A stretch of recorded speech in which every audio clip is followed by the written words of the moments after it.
শাল না কত কথা কও এই ভাইসা তোর কি হইছে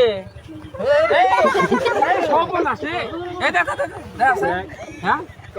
এই এটা বাদলা কেন হইছে এই খাদেম ভাই ডাক্তার ভাই খাদেম ভাই এই খাদেম ভাই না হইছে এই ভাই আন্দার কাছে কি প্যারাসিটা টলমল আছে রোগী কি হইছে হয় তো এই প্যারাসিটা টলমল আছে পালস চেক করি পালস চেক দেখছে রোগী তো আনো জীবিত আছে জীবিত আছে এই গোয়াদি ডাইরে হইছে গো সর্বনাশ এসি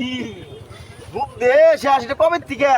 এটা তাড়াতাড়ি প্যারাসিটামল টলমল দেন প্যারাসিটামল টলমল প্যারাসিটামল টলমল এই প্যারাসিটামল টলমল আছে তোমার বাইতে আছে এই বাইতে না তাড়াতাড়ি যাও হুন্ডে নিয়ে যাই প্যারাসিটামল টলমল নিয়ে আও এই যে প্যারাসিটামল টলমল এই যে প্যারাসিটামল টলমল দেন খান এই রোগীর তো সিরিয়াস অবস্থা জি ডেমোতেল পানি দেখুন ডেমোতেল আইছে খেত দেখ পানি কেন খেত দেখ পারে ঝামেলা হয়ে গেল গা খুদা এইটা 604 ডিগ্রি জ্বর এটা দেখা যাচ্ছে আহা ঠিক আছে প্যারাসিটামল টলমল মনে করছে এই বড়িটা সেরকম কাম করে যদি 5 আর 4 হাতে যায় থাকে তারপরেও কাম হয়ে যাবে এই কোন ঠিক ডাক্তার হইছো আমি যে পঞ্চবিল আছে নাম বাগানে পরে পঞ্চবিল কোন থেকে 6 মাস ট্রেনিং করে পিএইচডি করে আইরা পরে আজকে বর্তলাইছে এই আমি আর তুমি যাবো তাইলে আহা না ডাক্তারের কাছে টাইম লাগে না সময় লাগবে না হ্যাঁ ডাক্তার বানাই